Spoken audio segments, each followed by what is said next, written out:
Okay. So hello everyone. Welcome to 39th lecture of design of steel structure. And in today's class I am going to start a new topic, and it is the last topic of your syllabus, that is design of steel roof truss. Design of steel roof truss.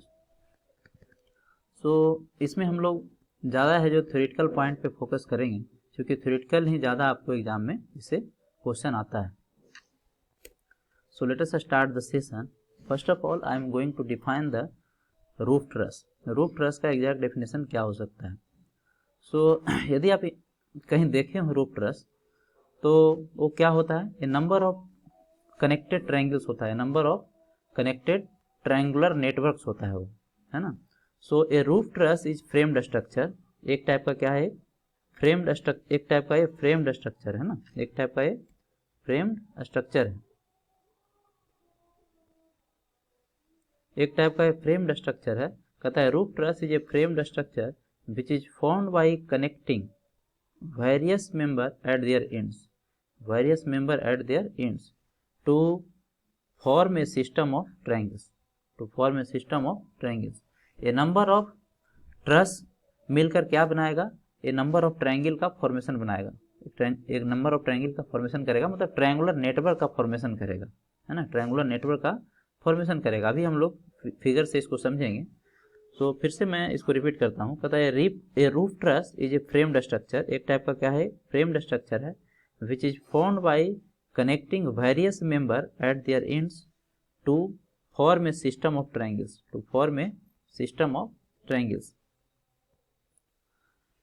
The arrangements of triangles depends upon the span length, type of loading and functional requirements. जो भी आप truss का arrangement triangular format में करेंगे, वो किस पे depend करेगा, वो डिपेंड करेगा स्पान लेंथ पे करेगा. टाइप ऑफ लोडिंग, किस टाइप का लोडिंग वहाँ पे एग्जिस्टेंस लोडिंग पे डिपेंड करेगा, मतलब वहाँ पे किस टाइप का लोडिंग है जो एग्जिस्ट कर रहा है उस पर डिपेंड करेगा. एंड द फंक्शनल रिक्वायरमेंट, आपका बनाने का पर्पस क्या है, रूफ ट्रस कंस्ट्रक्ट करने का पर्पस क्या है, मतलब किस काम में आप उसको लाने वाले हैं, इस पे भी डिपेंड करेगा. Third point is all members in a roof truss are subjected to direct stresses. This is very important point from objective point of view. जितना भी मेंबर होगा रूफ ट्रस में, वो सारा क्या होगा, उस पर आपको डायरेक्ट स्ट्रेस लग रहा होगा. और डायरेक्ट स्ट्रेस में आपको पता है कि टेंसाइल स्ट्रेस भी आता है और कॉम्प्रेसिव स्ट्रेस भी आता है ना. तो जितना भी मेंबर आपका रूफ ट्रस होगा, वो तो या तो उसमें टेंसाइल स्ट्रेस लग रहा होगा, या तो उसमें कॉम्प्रेसिव स्ट्रेस लग रहा होगा, है ना. या तो टेंसाइल स्ट्रेस लग रहा होगा, या तो कॉम्प्रेसिव स्ट्रेस लग रहा होगा. कुछ इसके एक्सेप्शन भी है, हम देखेंगे. पर्लिन्स है जो एक्सेप्शन है, जिसमें बेंडिंग मोमेंट भी आता है ना. तो हम देखेंगे अभी डिटेल में उसको. So all member in a roof truss are subjected to direct stresses, tensile stress and compressive stress. Now pitch और स्लोप ऑफ रूफ ट्रस. अब एक नया टॉपिक को, एक नया है जो इसमें टॉपिक है, एक नया टर्मिनोलॉजी आया है, पिच और slope of roof truss. Pitch और स्लोप ऑफ रूफ ट्रस, ये एक्चुअली होता क्या है. कहता है it is the ratio of span length to the depth of truss. It is the ratio of span length to the depth of truss. मतलब pitch of truss roof truss बोले या फिर स्लोप ऑफ रूफ ट्रस बोले, ये क्या होता है, L/D का रेशियो होता है. ये L/D का रेशियो होता है ना. अब देखिए L/D के रेशियो के बेसिस पे 3 भाग में रूफ ट्रस को कैटेगराइज किया गया है.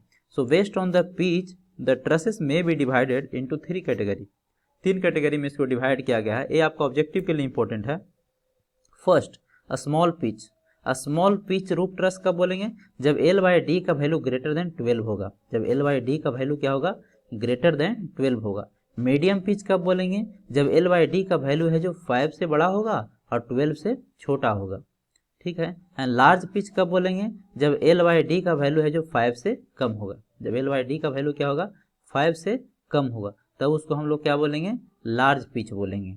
मैं फिर से रिपीट कर रहा हूँ. L/D का वैल्यू यदि ग्रेटर देन 12 होगा तो उसको स्मॉल पिच बोलेंगे. L/D का वैल्यू 5 और 12 के बीच होगा तो उसको मीडियम पिच बोलेंगे. एंड L/D का वैल्यू यदि लेस देन 5 है तो उसको हम लार्ज पिच बोलेंगे. अब देखिए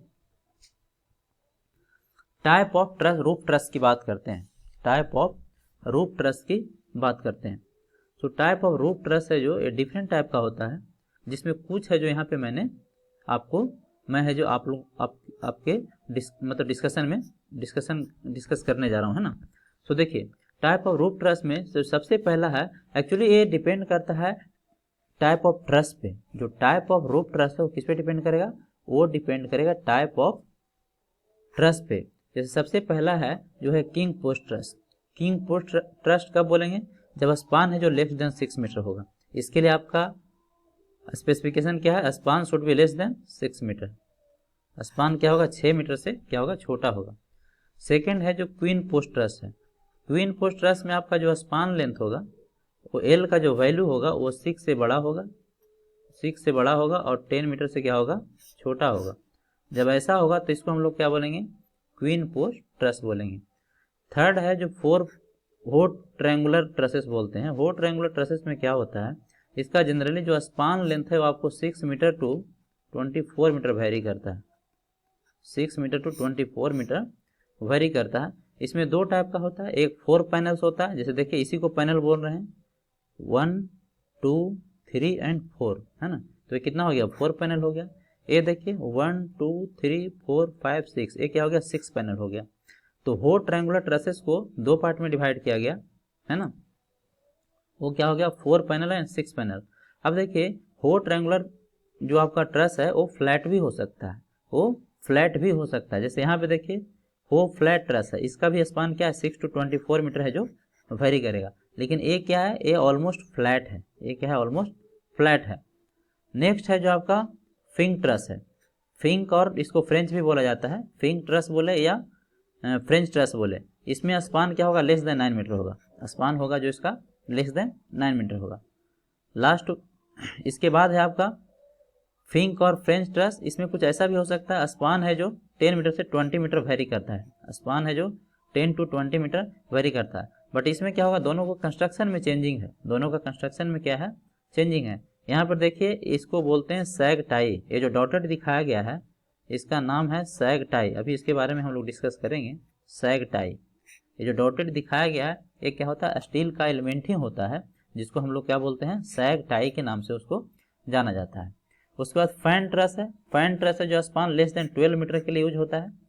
और जो कंपाउंड फैन ट्रस है उसका स्पान है जो 24 टू 27 मीटर होगा, 24 टू 27 मीटर होगा,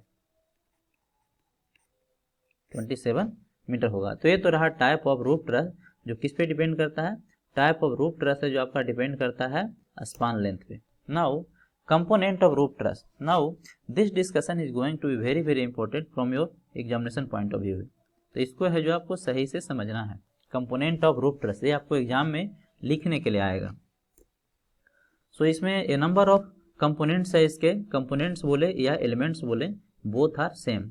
तो सब इसमें से कुछ का नाम आप ऑलरेडी सुन चुके हैं, चाहे कंप्रेशन मेंबर डील करते समय सुने होंगे या फिर टेंशन मेंबर डील करते समय सुने होंगे, लेकिन कुछ का नाम आप ऑलरेडी पहले से जानते हैं। सो फर्स्ट है प्रिंसिपल राफ्टर और टॉप कॉर्ड। पहला है जो प्रिंसिपल राफ्टर है और इसका दूसरा नाम क्या रखा गया है, टॉप कॉर्ड। या तो टॉप कॉर्ड बोले या प्रिंसिपल राफ्टर बोले, वो था सेम।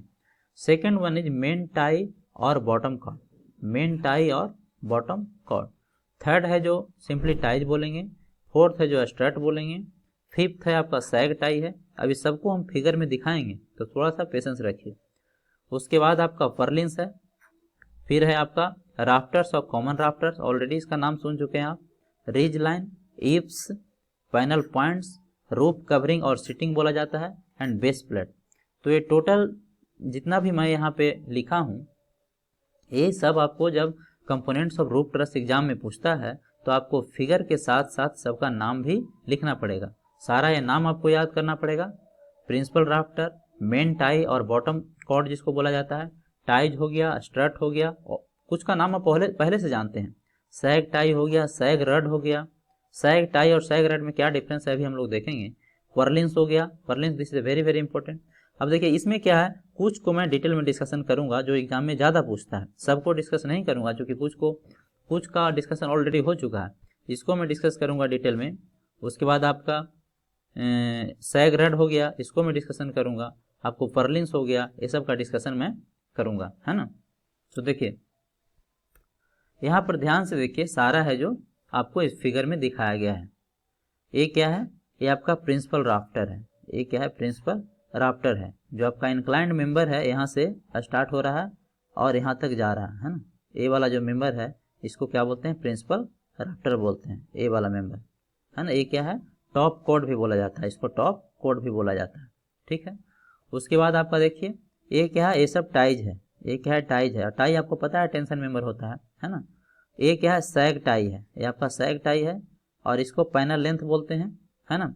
और ये जो सबसे नीचे वाला है लॉन्गेस्ट, ये जो सबसे बॉटम है इसको बोलते हैं मेन टाई। ये क्या है? आपका मेन टाई, जो यहाँ से यहाँ जो आपका लेफ्ट सपोर्ट से राइट सपोर्ट तक रन कर रहा है, लेफ्ट सपोर्ट से राइट सपोर्ट तक रन कर रहा है, उसको क्या बोला जा रहा है? मेन टाई बोला जाता है, या फिर इसी को बॉटम कोड भी बोलते हैं। बॉटम कोड बोले या फिर मेन टाई बोले, वो था सेम। और ये आपका स्पान लेंथ हो गया। दो कॉलम के बीच की दूरी को क्या बोल रहे हैं? स्पान लेंथ बोला जा रहा है, ठीक है। अब देखिए यहाँ पे क्या है? आपका प्रिंसिपल राफ्टर के बाद, प्रिंसिपल राफ्टर के बाद है जो इस पे बहुत सारा चैनल सेक्शन आ रहा है, जिसको परलिंस बोलेंगे हम लोग। ये सब देखिए, ये सब क्या है? ये सब चैनल सेक्शन है। ये भी चैनल सेक्शन है, ये भी चैनल सेक्शन है, ये भी चैनल सेक्शन है, ये भी चैनल सेक्शन है, ये भी चैनल सेक्शन है। ये आपका क्रॉस सेक्शन दिखाया जा रहा है। ये थ्रू आउट द लेंथ है जो वेरी करेगा, थ्रू आउट द लेंथ है जो आपको आगे तक एक्सटेंड करेगा।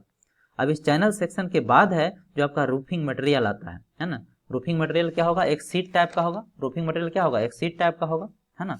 ये आपको स्टील का भी हो सकता है, ये आपको जीआईएस सीट का भी होता है ना। तो ये डिफरेंट डिफरेंट मटेरियल का रूफ सीट है जो हम लोग यूज करते हैं। उसी को सीटिंग भी बोला जाता है। रूफिंग मटेरियल को सीटिंग के नाम से भी जाना जाता है। ये ईप्स क्या है? ईप्स है जो आपका क्या है? ओवरहैंग पोर्शन है। ये जो आपका ओवरहैंग पोर्शन है, इसके बाद इस पोर्शन को क्या बोला जाता है? ईप्स बोला जाता है। इस पोर्शन को ईप्स बोला जाता है। यानी प्रिंसिपल राफ्टर आपका रन कहाँ से कहाँ तक करेगा? ईप्स से लेके रिज तक, ईप्स से लेके रिज तक है जो रन करेगा। रिज क्या हो गया?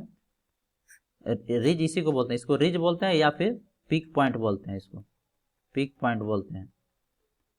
या तो रिज बोले या तो पीक पॉइंट बोले, है ना। मतलब टॉप मोस्ट पॉइंट को हम क्या बोल रहे हैं? रिज बोलते हैं और पीक पॉइंट बोलते हैं। दूसरी बात, यहाँ पर देखिए, ये सब क्या है? ये सब आपका स्ट्रट है, जो कि स्ट्रट क्या होता है? कंप्रेशन मेंबर होता है। ये आपका स्ट्रट हो गया। यहाँ पर देखिए, इस चैनल सेक्शन को क्या नाम दिया गया है? परलिंस नाम दिया गया है। इसको नाम क्या दिया गया है? परलिंस नाम दिया गया है। तो फिगर आपको बनाना पड़ेगा, है ना। ये आपका जो इंक्लाइंड मेंबर है, क्या है? स्ट्रट है। स्ट्रट बेसिकली क्या होता है? कंप्रेशन मेंबर होता है। अब देखिए, जिसपे मेन टाई कॉलम पे क्या होगा? बेस प्लेट होगा। अगर एक कॉलम है तो इसके ऊपर क्या आएगा? बेस प्लेट आएगा, बेस प्लेट आएगा। और इस बेस प्लेट के ऊपर है जो आपका मेन, ये जो आपका मेन टाई लाइन है वो है। ये क्या है? बेस प्लेट के ऊपर क्या होगा? मेन टाई है जो लाई करेगा। नाउ अब वन बाय वन है जो डिस्कस करते हैं। सबसे पहला है आपका प्रिंसिपल राफ्टर और टॉप कोड। तो प्रिंसिपल राफ्टर और टॉप कोड की जब बात करते हैं तो क्या होगा? ये आपको बहुत इंपॉर्टेंट है। इसके बारे में आपको लिखने के लिए 4 मार्क्स में पूछता है एग्जाम में, ठीक है। प्रिंसिपल राफ्टर और परलिंस को विशेष रूप से हम लोग यहाँ डिस्कशन करेंगे। सो प्रिंसिपल राफ्टर और टॉप कोड कहता है it is the top inclined member. ये क्या होगा? ये टॉप इंक्लाइंड मेंबर है। ये देखिए, यहाँ से रन कर रहा है, यहाँ से, और ये नीचे तक जा रहा है, यहाँ तक जा रहा है ना, यहाँ तक जा रहा है। इसी को हम लोग क्या बोल रहे हैं? प्रिंसिपल राफ्टर बोल रहे हैं। इसको मैं इरेज कर देता हूँ, फिगर ऑलरेडी बना हुआ है। So it is a top inclined member of the truss extending from eaves to the ridge. देखिए, ये आपका ईप्स रहा, ओवरहैंग पोर्शन है ना, ईप्स रहा। तो यहाँ से है जो एक्सटेंड कर रहा है, यहाँ से है जो आपका क्या है? एक्सटेंड कर रहा है कहाँ तक? यहाँ से एक्सटेंड कर रहा है कहाँ तक? रिज लाइन तक। यहाँ से रिज लाइन तक, इसी को रिज लाइन बोल रहे हैं। इसको क्या बोल रहे हैं? रिज लाइन बोल रहे हैं। तो यहाँ से आपको एक्सटेंड करेगा रिज लाइन तक, ठीक है। तो क्या हो गया? It is top inclined member. ये क्या है? इंक्लाइंड मेंबर है of the truss extending from eaves to the ridge, extending from eaves to the ridge. Eaves से स्टार्ट होगा और कहाँ तक जाएगा? रिज तक जाएगा। Next point of discussion is they provide support for roof covering. किसको सपोर्ट प्रोवाइड करेगा?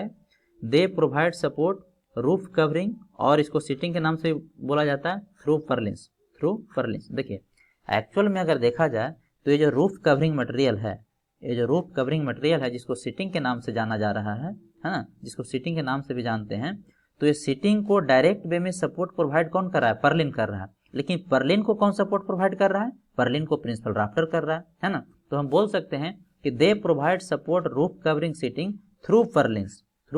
पर्लिन के थ्रू है जो सपोर्ट प्रोवाइड कर रहा है कौन? प्रिंसिपल राफ्टर प्रोवाइड कर रहा है। तो they provide support roof covering और sheeting through purlins.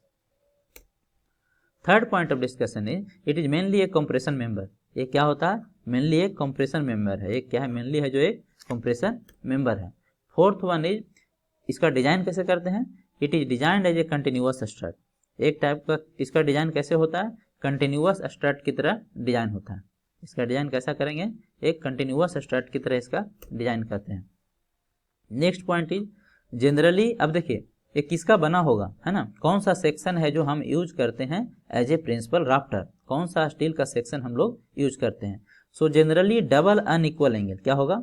Double unequal angle section with long leg back to back. Long leg back to back कहने का मतलब है कि long leg back to back, इसका मीनिंग आप समझ रहे हैं अच्छे से।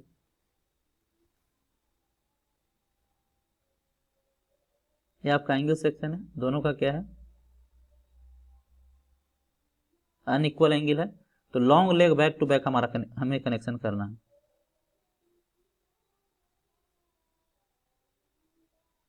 इस तरह से long leg back to back का जो कनेक्शन होगा एंगल सेक्शन का। So generally double unequal angle section with long leg back to back connected is most suitable section for principal rafter.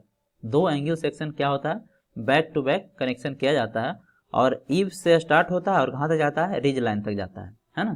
तो ये रहा प्रिंसिपल राफ्टर के बारे में। अब देखिए सेकेंड पॉइंट ऑफ डिस्कशन है आपका मेन टाई और बॉटम कॉर्ड। इसको बोल रहे हैं बॉटम कॉर्ड और इसी को क्या बोल रहे हैं? मेन टाई बोल रहे हैं। सो मेन टाई और बॉटम कॉर्ड ये क्या होगा? बेसिकली कहता है कि इट इज द मतलब bottom, it is bottom most horizontal members of the truss. It is bottom most horizontal member of the truss. सबसे नीचे वाला जो पार्ट है हॉरिजॉन्टल मेंबर, इसी को हम लोग क्या बोल रहे हैं? इसको हम लोग बोल रहे हैं मेन टाई और bottom chord. Next point is it is basically a tension member. ये क्या होता है? ये क्या होगा? टेंशन मेंबर होगा, है ना। जबकि आपका प्रिंसिपल राफ्टर क्या था? कंप्रेशन मेंबर होगा, है ना। तो दोनों में क्या क्या डिफरेंस है देखते चलना है। Third point of discussion is purlins. अब इसको देखिए, ये काफ़ी इंपॉर्टेंट है, तो इसको हम लोग काफ़ी डिटेल में देखेंगे। इसका हम लोग काफ़ी डिटेल में देखेंगे। पर्लिन्स की जब बात करते हैं तो पर्लिन्स क्या होता है? कहता है पर्लिन्स आर कंटिन्यूअस बीम। एक तरह क्या है? Continuous beam in a roof truss which are supported on principal rafter. इसी को पर्लिन्स बोले हैं। जितना भी ये जो चैनल सेक्शन है इसी का नाम क्या दिया गया है? पर्लिन्स दिया गया है, इसको पर्लिन्स बोला गया है। So purlins are continuous beam in a roof truss which are supported on principal rafter. किस पे सपोर्टेड होगा? प्रिंसिपल राफ्टर पे। देखिए पर्लिन्स किस पे लाई कर रहा है? ये जो पर्लिन्स है वो लाई कर रहा है प्रिंसिपल राफ्टर पे। किस पे लाई कर रहा है? प्रिंसिपल राफ्टर पे लाई कर रहा है। जितना भी चैनल सेक्शन है वो किस पे फाइनली लाई कर रहा है? प्रिंसिपल राफ्टर पे लाई कर रहा है ना। It also provide support for roof covering material. ये तो ऑलरेडी पहले ही देख चुके हैं, है ना। जो रूफ कवरिंग मटेरियल है जिसको सीटिंग के नाम से जानते हैं, इसको कौन सपोर्ट प्रोवाइड कर रहा है? पर्लिन्स कर रहा है। डायरेक्ट वे में पर्लिन्स कर रहा है और उसके बाद है जो प्रिंसिपल राफ्टर कर रहा है। So it also provide support for the roof covering materials. Third point of discussion is they are usually made of channel और एंगल सेक्शन। किसका बना होगा? चैनल सेक्शन का बना हो सकता है और एंगल सेक्शन का बना हो सकता है। यहाँ पर जो फिगर हमने दिखाया है उसमें जो पर्लिन्स है किसका बना हुआ है? चैनल सेक्शन का बना हुआ। ये सब जो आप देख रहे हैं ये सब क्या है? ये आपका चैनल सेक्शन है। ये सब क्या है? चैनल सेक्शन है। ये आपका चैनल सेक्शन है। नेक्स्ट पॉइंट ऑफ डिस्कशन आपका है कि the size of the purlins depends on the nature of roof covering materials, spacing of truss, wind and other loads, है ना। पर्लिन्स का जो साइज है वो किस पे डिपेंड करेगा? वो डिपेंड करता है nature of roof covering material, कैसा आपने रूफ कवरिंग मटेरियल यूज किया है, स्पेसिंग ऑफ ट्रस, ट्रस का स्पेसिंग क्या है, wind load and other loads पे डिपेंड करता है। Next point is if roof slope is less than 30 degree, if roof slope is less than 30 degree, इस point को आपको अंडरलाइन करना है। If roof slope is less than 30 degree then purlins में B designed as following. अब देखिए इसका कुछ डिजाइन स्टेप है, उसको हम लोग है जो देखेंगे। पर्लिन्स का कुछ डिजाइन स्टेप है, इसको हम लोग देखेंगे। पहला कहता है कि width of the angle leg, width of the angle leg in a plane at right angle, अभी इसको समझाते हैं फिगर से, right angle to the roof covering shall not be less than L/45, shall not be less than 45। इसका क्या meaning है इसको देखने की कोशिश कीजिए। देखिए सपोज कीजिए कि आपका क्या है, ट्रस है, और ये आपका थीटा है जो कि क्या है, लेस देन 30 डिग्री है। थीटा क्या है, लेस देन 30 डिग्री है ना। तो जो आप पर्लिन्स प्रोवाइड, ये आपका क्या हो गया, रूफ कवरिंग मटेरियल हो गया, ये हो गया रूफ कवरिंग मटेरियल हो गया, ट्रस नहीं है, ये क्या है, रूफ कवरिंग मटेरियल हो गया, जिसको आप सीटिंग के नाम से जानते हैं, है ना। अब देखिए आपको क्या करना है, एंगल सेक्शन प्रोवाइड करना है। तो एंगल सेक्शन जब हम प्रोवाइड करेंगे तो इसका एक लेग है जो इसका रूफ कवरिंग के पैरेलल में होगा, और दूसरा लेग होगा जो इसके परपेंडिकुलर में होगा।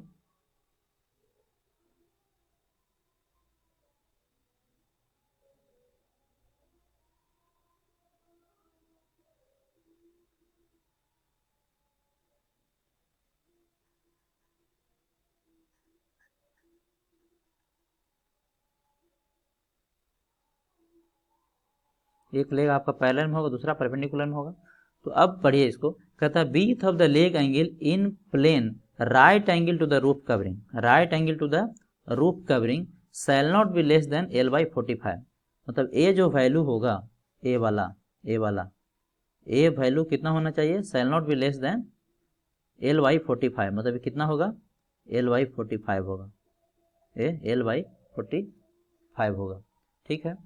सेकेंड पॉइंट देखिए, width of angle leg parallel to the roof covering, A वाला part parallel to the roof covering, parallel to the roof covering shall not be less than L/60।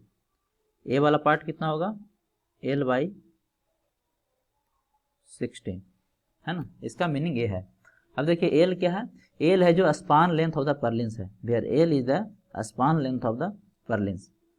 Second point जो बहुत ज़्यादा objective में आपका पूछता है कि maximum bending moment for purlin. आपको पता है कि आपका जो पर्लिन्स है एक बीम की तरह बिहेव करता है, तो जब बीम की तरह बिहेव करता है तो इसमें कुछ बेंडिंग मोमेंट आएगा। तो maximum bending moment of Perlin होगा जो क्या होगा, WL/10 होगा। कितना होगा, WL/10 होगा। नेक्स्ट जहाँ पे W क्या है, W है total load on Perlin including the wind load. W क्या है, total load on Perlin including the wind load. So maximum moment का फॉर्मूला आपको याद होना चाहिए पर्लिन्स के लिए, ऑब्जेक्टिव में भी काफी बार पूछता है, WL/10। नेक्स्ट है आपका सैग रैड और सैग टाई।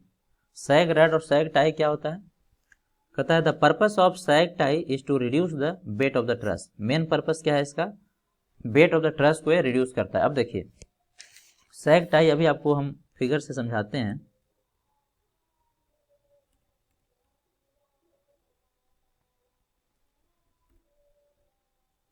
यहां देखिए ध्यान से,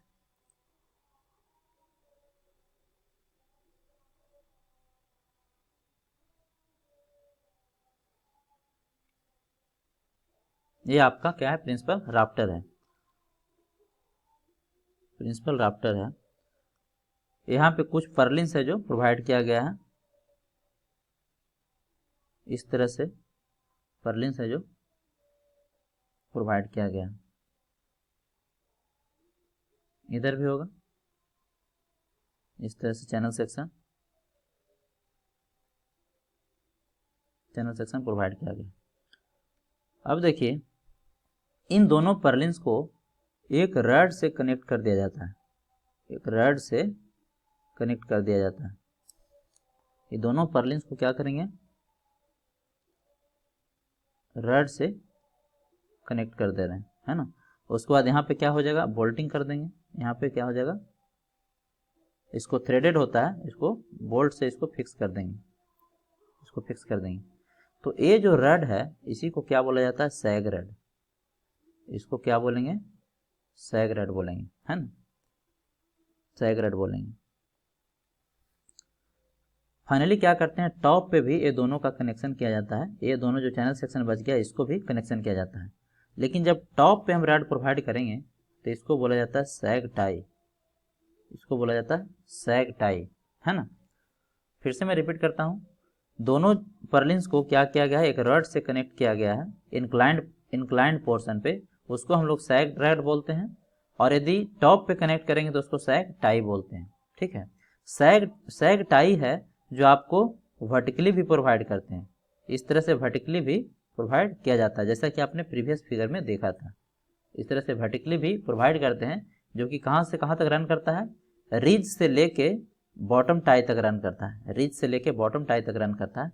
तो इसको भी क्या बोलेंगे, इसको भी आपको सैग टाई ही बोलेंगे, इसको सैग टाई बोलेंगे, ठीक है। इसको क्या बोलेंगे, सैग टाई बोलेंगे। इसका मेन पर्पस क्या है, the purpose of sag tie is to reduce the weight of the truss. ये क्या करता है, वेट ऑफ द ट्रस को रिड्यूस करता है। It is design as tension member, इसका डिजाइन कैसे करते हैं, टेंशन मेंबर की तरह इसका डिजाइन करते हैं। When sag rod provided at crown then it is term as sag tie. जब क्राउन पे प्रोवाइड करते हैं तो इसको क्या नाम दे दिया गया है, इसी का नाम सैग टाई नाम दे दिया गया है। नेक्स्ट पॉइंट ऑफ डिस्कशन है वो आपका है spacing of truss, spacing of truss. So it is the distance between the column in the longitudinal direction, it is the distance between the column in the longitudinal direction. Suppose कीजिए कि ये आपका truss है, इस तरह से roof है जो आगे एक्सटेंड किया है,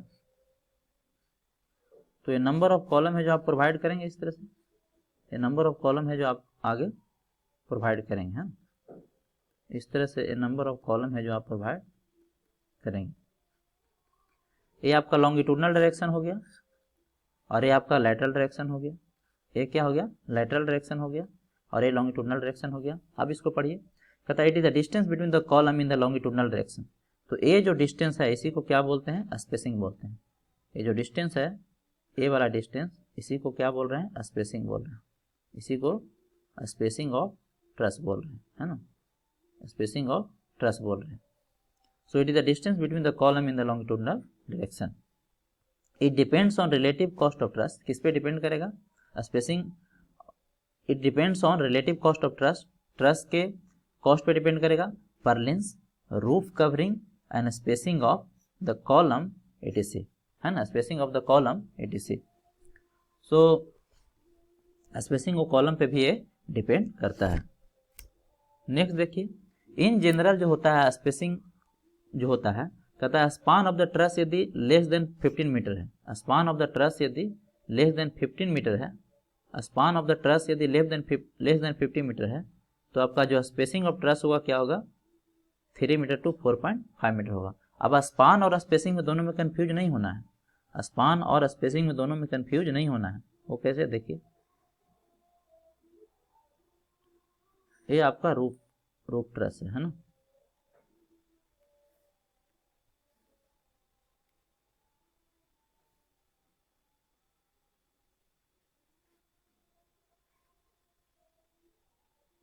रूफ ट्रस है, इस तरह से है जो थ्रू आउट रन किया। ये आपका रिज लाइन हो गया, ये क्या हो गया, रिज लाइन हो गया,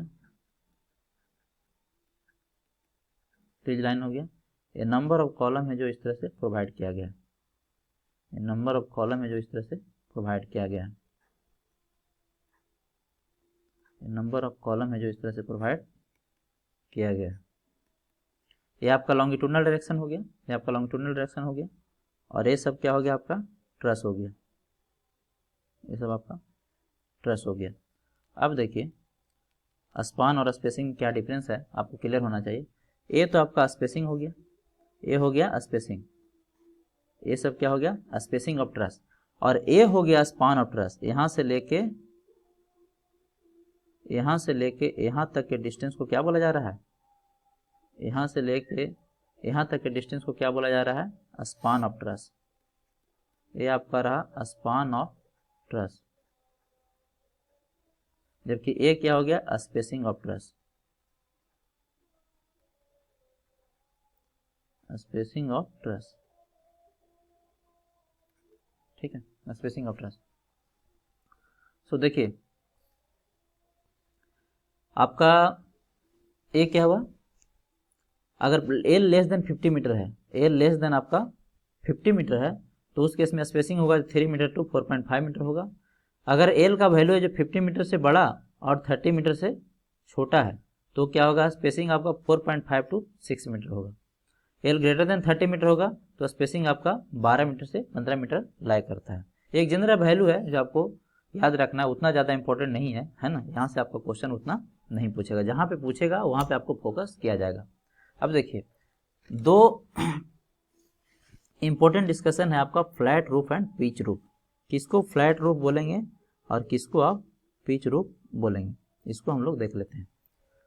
सो फ्लैट रूफ किसको बोलेंगे? कहता है कि when the rise is not more than 1 vertical to 6 horizontal then roof is called flat roof. Then roof is called flat roof. कहने का मतलब है कि सपोज कीजिए कि आपका एक रूफ है, ये क्या है? रूफ है। इसी को क्या बोलते हैं? राइज बोलते हैं, राइज बोलते हैं, है ना। तो ये क्या होगा? Should not be greater than 1 vertical होगा। मतलब यदि ये 6 हॉरिजॉन्टल है, एक 6 हॉरिजॉन्टल है, तो राइज क्या होना चाहिए? Should not be greater than 1 vertical. When the rise is not more than 1 vertical to 6 horizontal then roof is called flat roof. तब क्या बोलेंगे? फ्लैट रूफ बोलेंगे, है ना।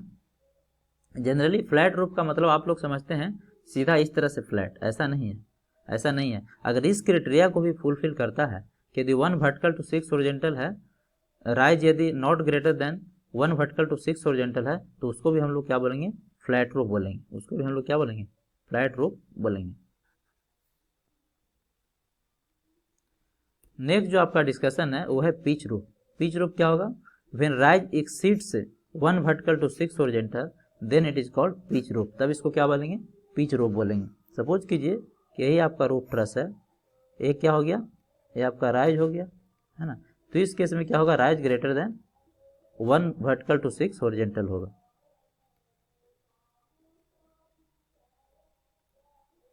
6 हॉरिजॉन्टल होगा, मतलब हॉरिजॉन्टल यदि 6 मीटर होगा तो वर्टिकल क्या होगा? 1 मीटर होगा, है ना। तो ये आपका इस बेसिस पे है, जो राइज के बेसिस पे डिसाइड किया गया है फ्लैट रूफ और पिच रूफ। तो this is very very important, ये आपको याद रखना है। नेक्स्ट पॉइंट ऑफ डिस्कशन है हमारा रिलेशंस। हमें क्या करना है? रिलेशन है जो इस्टेब्लिश करना है, किसके किसके बीच में? Relative relation between cost of truss, cost of purlins and cost of covering materials. Cost of covering material per unit area, ये क्या है? पर यूनिट एरिया की बात करता है। कहने का मतलब है कि सपोज कीजिए कि एस है जो आपका स्पेसिंग ऑफ ट्रस है, एस क्या है? स्पेसिंग ऑफ ट्रस है। सेकेंड थिंग टी है क्या? Total cost of truss per unit area, total cost of truss per unit area. P क्या है? पी है cost of purlins per unit area. ये आपका इंपॉर्टेंट है, इसीलिए थोड़ा सा ध्यान से इसको सुनना है। पी क्या है? Cost of purlins per unit area. R क्या है?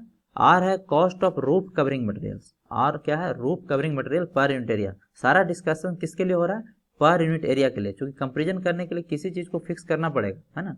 तो यहाँ पे क्या किया गया है? पर मतलब यूनिट एरिया की हम बात करते हैं, जो भी हम यहाँ पे काम कर रहे हैं वो यूनिट एरिया के लिए कर रहे हैं। एक्स क्या है? एक्स है overall cost of roof system पर unit area, overall cost of roof system. तो अब देखिए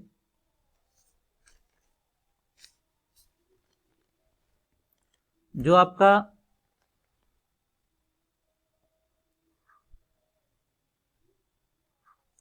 आपका टोटल कॉस्ट है, ये जो कॉस्ट ऑफ ट्रस है, जनरली जो कॉस्ट ऑफ ट्रस है वो इन्वर्सली प्रोपोर्शनल टू स्पेसिंग होता है।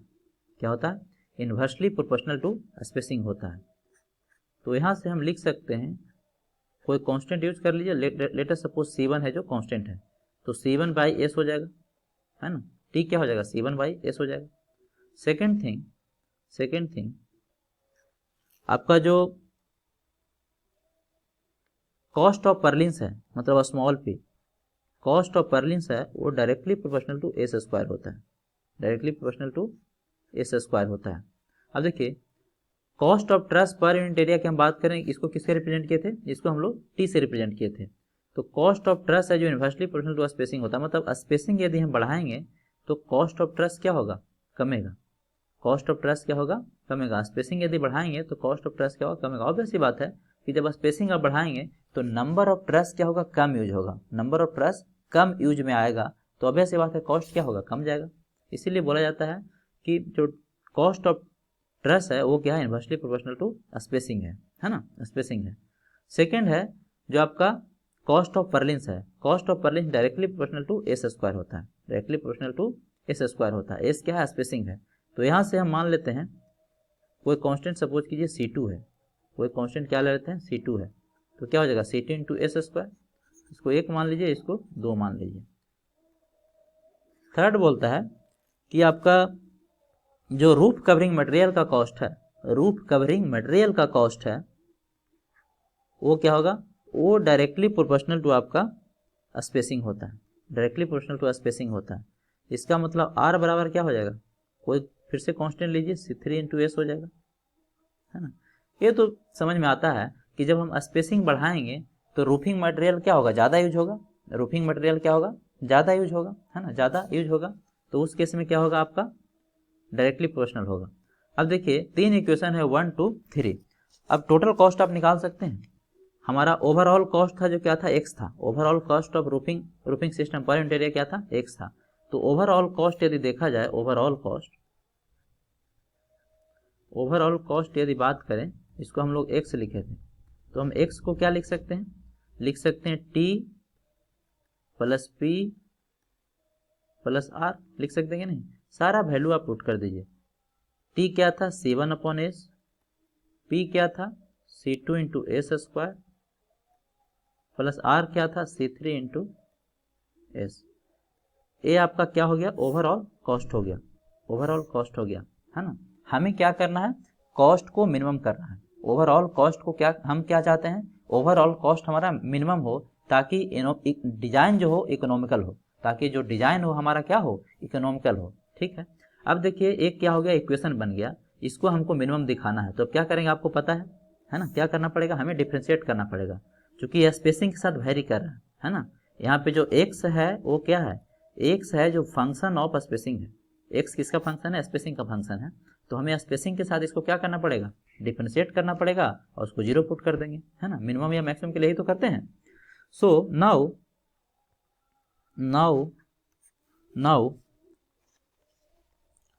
For overall cost to be minimum, for overall cost to be minimum क्या होना चाहिए बताइए, dx अपॉन ds क्या होना पड़ेगा, 0 होना पड़ेगा। dx अपॉन ds को क्या होना पड़ेगा, 0 होना पड़ेगा। दिस इम्प्लाई, इसको डिफ्रेंशिएट कीजिए, जब डिफ्रेंशिएट करेंगे तो क्या हो जाएगा, यहाँ तो क्या होएगा, 1/s का डिफ्रेंशिएशन माइनस 1/s स्क्वायर, तो ये हो जाएगा minus C1 upon S square plus C2 into S square, तो क्या हो जाएगा 2C2 इंटू एस हो जाएगा, 2C2 इंटू एस हो जाएगा प्लस C3, एस को डिफ्रेंशिएट करेंगे तो 1 हो जाएगा, C3 इज इक्वल टू 0। बहुत अच्छा।